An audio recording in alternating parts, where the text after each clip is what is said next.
Assalamualaikum warahmatullahi wabarakatuh. Jumpa lagi dalam pelajaran ekonomi kelas 11 kali ini. Video kali ini akan membahas materi tentang pertumbuhan ekonomi. Pertumbuhan ekonomi difokuskan pada kenaikan produk domestik bruto atau PDB. Suatu negara dikatakan mengalami pertumbuhan ekonomi jika jumlah PDB tahun sekarang lebih besar dibandingkan dengan PDB tahun lalu. Teori pertumbuhan ekonomi yang akan dipelajari dibagi menjadi teori klasik, teori neoklasik, teori neo-Keynes, teori Wewe-Rostow, dan teori Karl Bacher. Yang pertama adalah teori klasik. Teori klasik ini dikemukakan oleh Adam Smith yang mengatakan bahwa pertumbuhan ekonomi dipengaruhi faktor output total dan pertumbuhan penduduk. Jadi menurut Adam Smith, semakin banyak jumlah output yang dihasilkan dan semakin banyak jumlah penduduk, maka akan meningkatkan pertumbuhan ekonomi.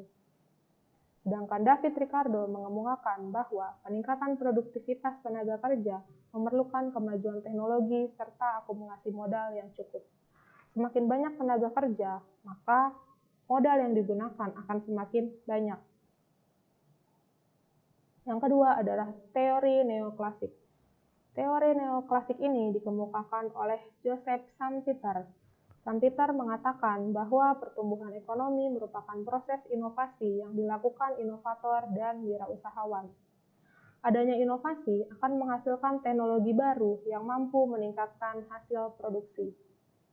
Sedangkan Robert Solow mengatakan bahwa pertumbuhan ekonomi adalah rangkaian kegiatan yang bersumber pada manusia, akumulasi modal, teknologi modern, dan hasil atau output. Teori yang ketiga adalah teori neo-Keynes. Teori neo-Keynes ini dikemukakan oleh Roy F. Harrod dan F. C. D. Domar, atau yang lebih dikenal dengan teori Harrod-Domar. Harrod-Domar mengemukakan bahwa faktor yang mempengaruhi peningkatan pertumbuhan ekonomi adalah adanya pengaruh investasi pada permintaan agregat dan pertumbuhan kapasitas produksi. Penanaman modal menjadi komponen penting dalam proses pertumbuhan ekonomi.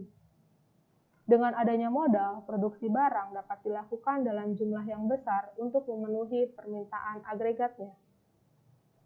Teori yang selanjutnya adalah teori Wewe-Rostow. Teori Wewe-Rostow ini dibagi menjadi beberapa tahap. Tahap yang pertama adalah tahap masyarakat tradisional. Pada tahap ini, produksi masih menggunakan alat yang sederhana dan dalam jumlah yang terbatas. Tahap yang kedua adalah tahap prasyarat tinggal landas. Di tahap ini mulai adanya inovasi sehingga menyebabkan perubahan struktur sosial, struktur politik, dan struktur ekonomi. Perekonomian mulai berubah dari agraris menjadi industri dan perdagangan. Tahap yang ketiga adalah tahap tinggal landas. Pada tahap ini mulai timbul pasar baru yang sangat luas, sehingga mulai banyak penemuan baru dan penanaman modal yang semakin banyak. Tahap yang keempat adalah tahap menuju kedewasaan atau perekonomian matang. Pada tahap ini sudah mulai digunakan teknologi yang modern sehingga hasil produksi efektif dan efisien. Tahap yang terakhir adalah tahap konsumsi tinggi. Pada tahap ini masyarakat sudah mulai mencapai kemakmuran. Teori yang selanjutnya dikemukakan oleh Karl Bacher. Tahap yang pertama adalah tahap rumah tangga tertutup, di mana produksi hanya digunakan untuk memenuhi kebutuhannya sendiri. Tahap yang kedua adalah tahap rumah tangga kota, di mana perekonomian sebagai perluasan pertukaran produk di pasar. Semakin banyak jumlah penduduk, maka penduduk tersebut tidak bisa lagi memenuhi kebutuhannya sendiri, sehingga terjadilah pertukaran produk antara satu kelompok dengan kelompok yang lain. Yang ketiga adalah rumah tangga negara, di mana pada perekonomian nasional peran perdagangan semakin penting. Kelompok-kelompok tadi tidak bisa lagi memenuhi kebutuhan hidupnya sendiri, sehingga terjadilah proses pertukaran antara satu wilayah dengan wilayah yang lain. Dan tahap yang terakhir adalah rumah tangga dunia, di mana kegiatan perdagangan telah meluas melintasi batas negara. Pada tahap rumah tangga dunia ini, mulai terjadi proses ekspor-impor antara satu negara dengan negara yang lain dalam usaha untuk memenuhi kebutuhan. Pertumbuhan ekonomi dapat dihitung dengan rumus PDB-T dikurang PDB-T-1 dibagi PDB-T-1 dikali 100%, di mana PDB-T adalah PDB pada saat akan dihitung, sedangkan PDB-T-1 adalah PDB periode tahun sebelumnya. Contoh soal yang akan digunakan pada negara X, PDB tahun 2016 adalah sebesar 40 miliar, dan pada tahun 2017 meningkat menjadi 43,2 miliar. PDB-T pada soal ini adalah PDB pada saat akan dihitung, yaitu PDB pada tahun 2017 sebesar 43,2 miliar. PDB-T-1 adalah PDB pada periode sebelumnya atau pada tahun 2016 sebesar 40 miliar.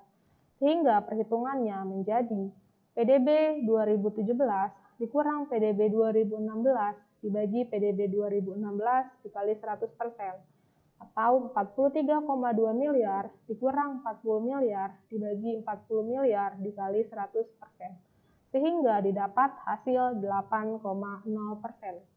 Dengan demikian, pertumbuhan ekonomi yang dicapai negara X pada tahun 2017 adalah sebesar 8%. Faktor-faktor yang mempengaruhi pertumbuhan ekonomi, yang pertama ada sumber daya alam. Sumber daya alam ini dapat menarik para investor untuk membangun industri. Faktor yang kedua adalah faktor sumber daya manusia. Semakin banyak sumber daya manusia, maka akan semakin banyak tenaga kerja dan semakin banyak produksi yang dihasilkan. Faktor